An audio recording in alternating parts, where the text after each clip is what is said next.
Hi everyone and welcome to Wakanda's Kitchen. So today I thought we were gonna make some semlor. It's a Swedish bun with some almond paste and some whipped cream. Since I don't eat wheat, I eat only gluten-free and vegan foods. So I always experiment to try to find something that works for me as well. You can find vegan semlor, but it's hard to find the gluten-free ones. And just to make it a little bit worse, since about 3 years ago, I can't eat any nuts. Us Swedes, we love to fika. You know, go to a coffee shop, have a donut, have something delicious, maybe a brownie or a cinnamon bun. And that's what we call fika. And that's what we're doing today. Let's get started.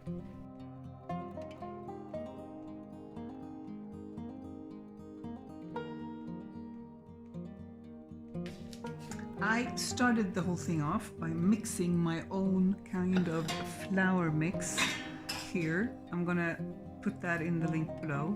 You can see how I made that very easy. I'm gonna use some soy milk, and I have already melted 100 grams of margarine, and then I added 5 deciliter of soy milk.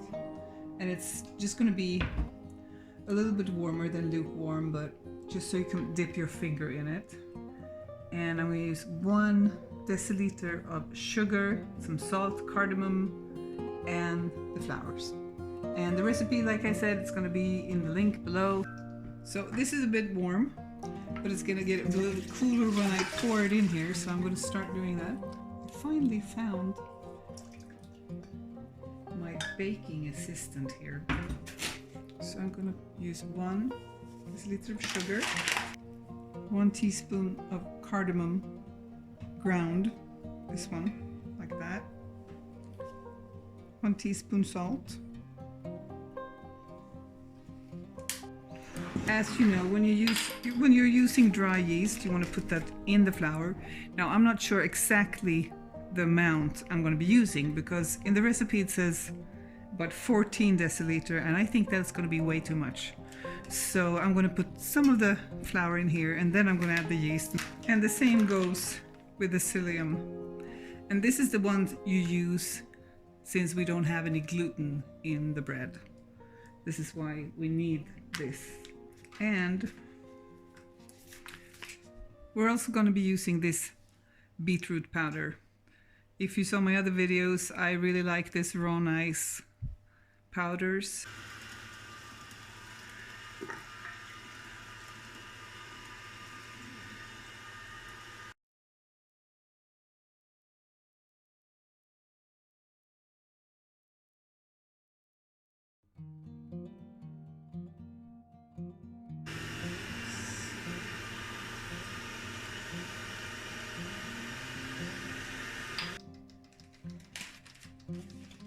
Now we're going to add some of the powder.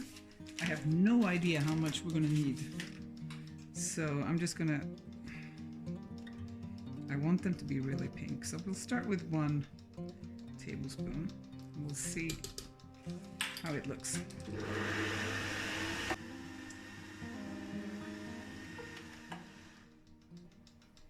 Okay, we're not going to be using any more flour because we want it to be really sticky, because if we have more flour, they're going to turn out to be too dry. So I don't know what you guys think. I think maybe it's a little bit too light of color.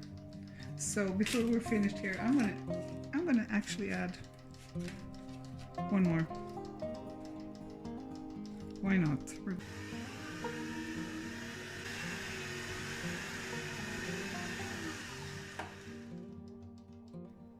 Okay, so I'm happy with the color. I'm a little bit worried that I added too much flour. It's still very sticky, but like I said, when you do the gluten-free baking, you don't want to add too much flour or they're going to be all dry. So now we're going to let this rest for at least 30 minutes, probably like 45. So in the meantime, while we're waiting for the dough to raise and get fluffy, I hope, we're going to be using our filling. So I'm going to use sunflower seeds and some maple syrup, and we're going to do these candied seeds on the stove, and I'm going to show you how to do that. And then we're going to grind them and mix them to fine powder. So we're going to use that instead of an almond paste. We're going to be using sunflower paste. So you got to watch them so they don't burn.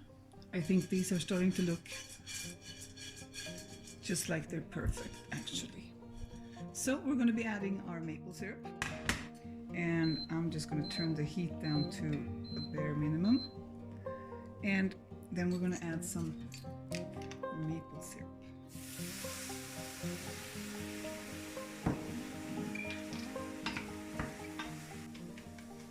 And now they're just going to be drying up just for a few minutes, and then we're going to put them on a baking sheet.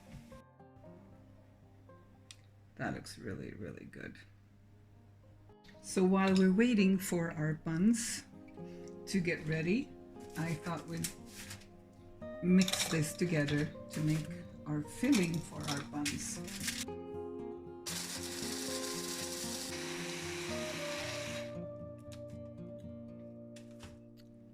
Look at that goodness.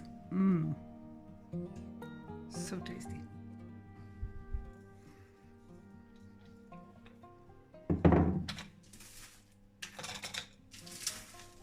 So I'm going to put a few drops in here to make this a paste.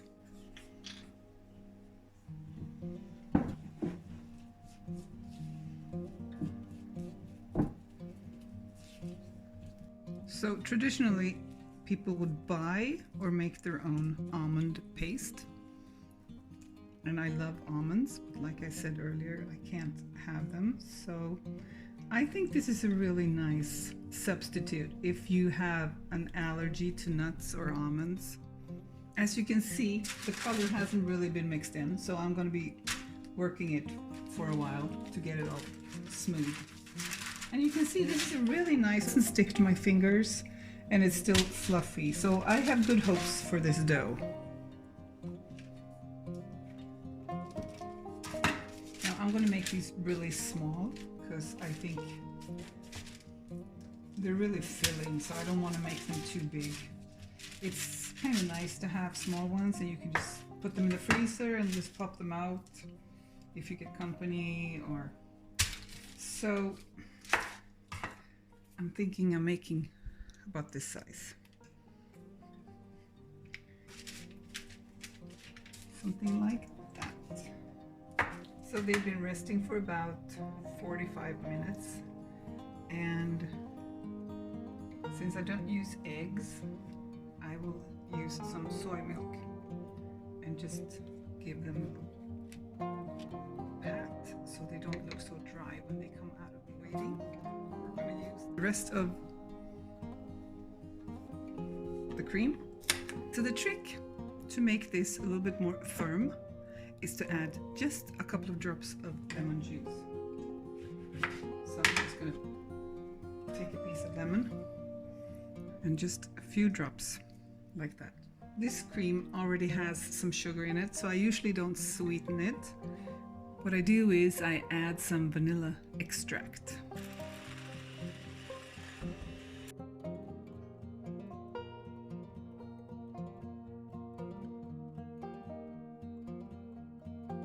So you have to kind of watch them in the oven. I only had these in for 7 minutes. Otherwise they're going to get too dry. What I'm going to do now is I'm going to make a little hole in the middle. If you try to convert a recipe from just a regular wheat-based dough, you need to add some more sugar. The gluten-free flour doesn't bring out the sweetness the same way as a wheat flour does. So now we're going to fill them with our filling that we made before from the candied sunflower seeds. And this is the good stuff, so I like to take a lot. And I would say that your whipping cream is supposed to look like this. Yum. And I have prepared a little bag for the cream. And it's a good thing to remember that you have to be patient because you really want the whipping cream to set. You don't want it to be all floating all over the place. Just gonna fill it with enough cream for the 3 ones I'm making now because the cream will go flat. So it's better to keep the rest in the fridge, and then when you're about to use it, you give it another whip. It'll stay for at least 4 days in the refrigerator, no problem.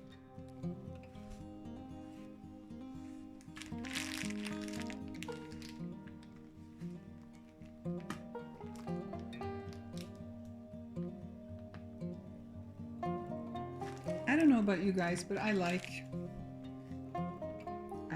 the cream. And then you put the lids on like that for a final touch. And there you have them. Beetroot semla.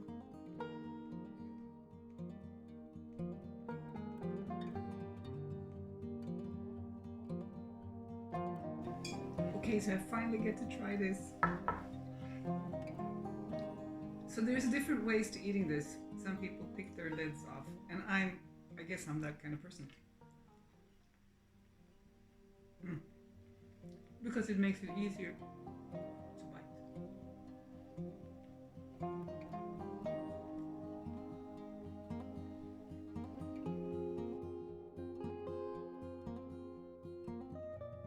Okay, so that's almost gone.